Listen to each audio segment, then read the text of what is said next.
Double Diamond Railroad back, short video update. Just to get a weekly video out here on Wednesday. Shooting this on Saturday afternoon. And we've had a lot of troubles here. We've been sorting through. Let's move back to where the problem is. Here's one of the problems. Front truck on that engine is now damaged. And it's because we did it. Trying to pull the truck out, and we popped the truck frame off. We took them both off to inspect them, check everything. And the back one I got on easy. Popped right back on together. The side frames popped back on, no problem. Did it myself. Front one I had to get my wife to help. We had a heck of a time. Couldn't get it back on. And I noticed the copper contact plate on one side is bent down. So it's like below the wheel axle point.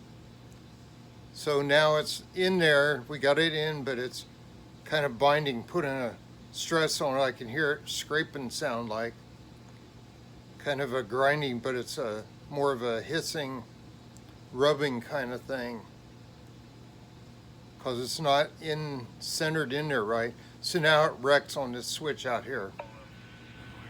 Every time. You cannot pass a front truck through there. So it's got to go into scale trains. I was going to order the parts and send it to my buddy, but it's like double shipping and everything. You'd do that. So I'm just going to send it down to their shop, let them have it. I got the other engine, Intermountain, same thing I could run by itself. But it all started from the switch. Then we compounded it by messing up the truck on the front of that. You probably could take it apart and try to fix it again, but I don't think it'll ever be quite perfect right to run right. So we got looking more here. This is a number, boy, the tripod is shaky. Number 6 switch back there, electric frog. You can see the frog on the right center, is the paint's off of it now.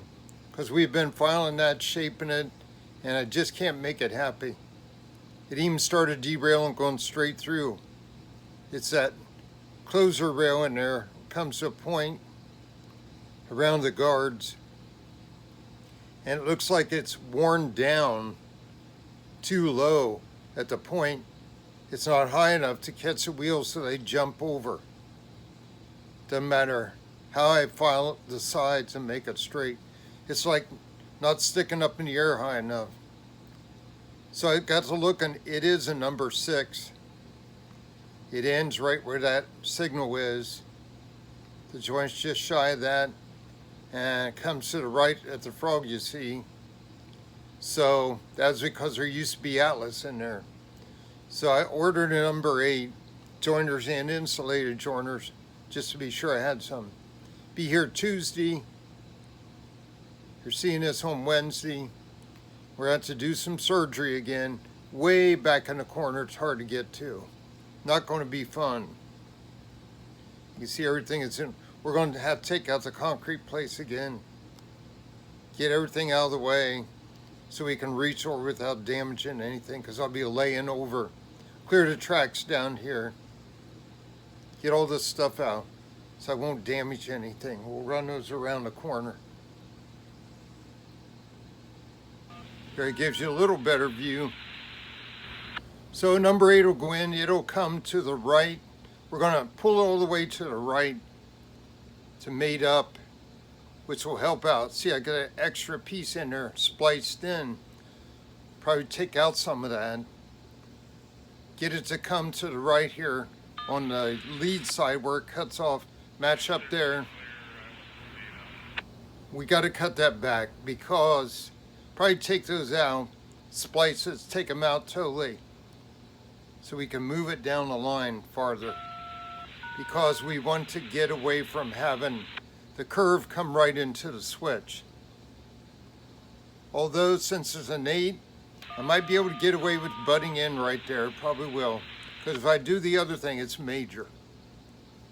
So if we butt it right against there, then it'll come down farther down here. I can only have to cut back about 1 inch on each track. get everything made up again. We're going to have an angle change on this inner track because it won't be coming off as sharp.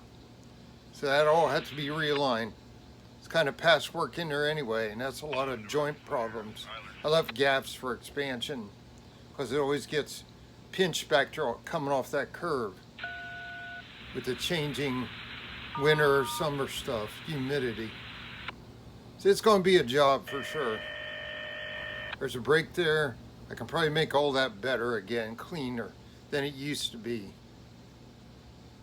So I may bring that switch down as far as I can without losing that takeoff angle and having to redirect this switch back here. I just got to lay it out and see how it comes out.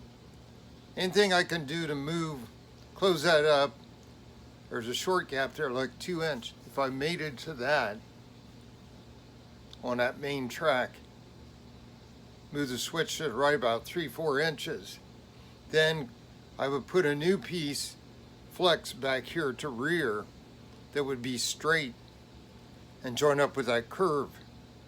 That would be better. You'd be getting straightened out before you wouldn't come off a curve and curve right around, cutting off on the switch. So that'd be better that way.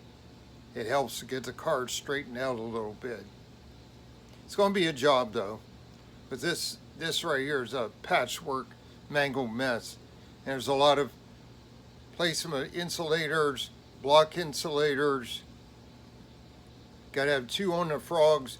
Then you can, there's all kinds of ways to do it to keep your block, because to the left of this joint right here in the middle, you see the power lead. To the left of that, toward the switch, is block number 8, I think it is.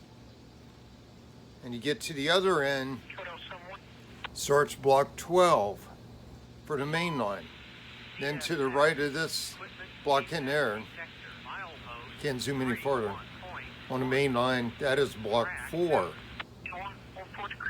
I don't know, I might just merge 4 and 8 or something, but I've done that before. It's handy to be able to kill an engine back here at the platform and isolate from any yard activity, especially you're have to do emergency programming or something. I don't know. Just got to wait till I get a switch laid in, then we can decide how it's going to fit. Sometimes you lay it in, it's like, oh, that's going to be perfect. So that's what we're waiting on. That's why I didn't ballast any of this, the NSUR, because if you have questionable running, you're like suspicious, you add ballast, you got more problems. So I always leave it, it's been 2 years, leave it uncovered, test everything electrically. Now I got a mechanical problem. So take it out, get a better switch. I'd like to convert this whole yard now, maybe in the fall, change all these to number 8 switches. That'll take a lot of work and realignment too. Took work from Atlas going to these, they were different angles. If I put number 8s in, it'd be much better. You don't get such a sharp takeoff. Less problems for them long auto racks and Arctic cars. So we'll see, one step at a time. Just more headaches. Not fun. So I'm going to get the switch in first.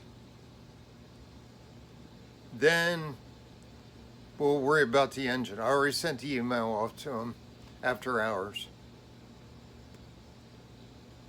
So I get the switch in, see if he can drive through it, has this damage. See how the other ones go. If they're good, then I'll send the engine in, get it fixed. It'll be going for several weeks, probably up to a month. But you might as well do it now. In summertime, they have less workload in the shop. They said 5 to 7 days on parts. Then you got shipping time 4 days. So I'm just going to have it all done there. Because I can't, you had to take the body shell off, get in, pop the gear cover to get the trucks to drop out, and they're hardwired. Really hard to work on. So I have to re-hardwire them. I don't want to do that stuff. That's what I send to Scott, but then I have double shipping. triple shipping. Shipping for the parts up here, shipping the engine parts down to him, and then have to pay for the return shipping, plus his labor. So I don't want to get into that. They've actually repaired a loco for me that had bad couplers on it and checked my trucks and got it no charge. And it was out of warranty. It was like 3 years old. This one's only like 2 years old. See what happens. Okay, that's about enough for now. Babbling along.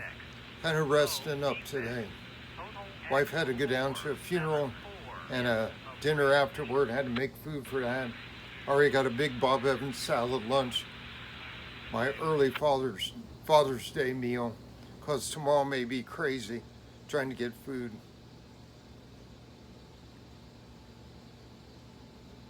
Okay guys, thanks for watching. Take care, have a good week. Kind of bummed on the last video.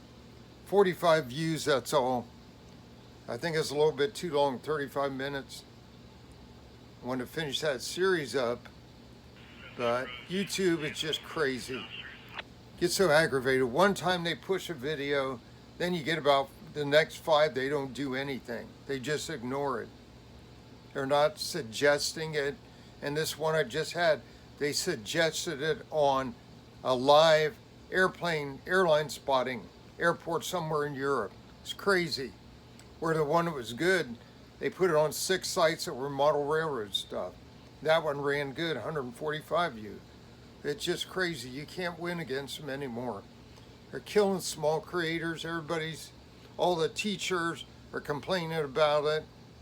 No matter what you do, no matter how we counter, it doesn't help. It's just like adjusts against us.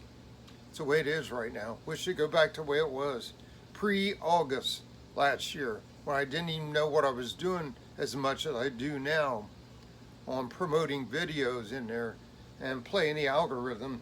I didn't even do that back then. I had videos that run 400 views and stuff, and I'm doing the same stuff, same content, but I'm doing it better on YouTube as far as submitting and scheduling different things, little tweaks in there for uploads, but it doesn't matter.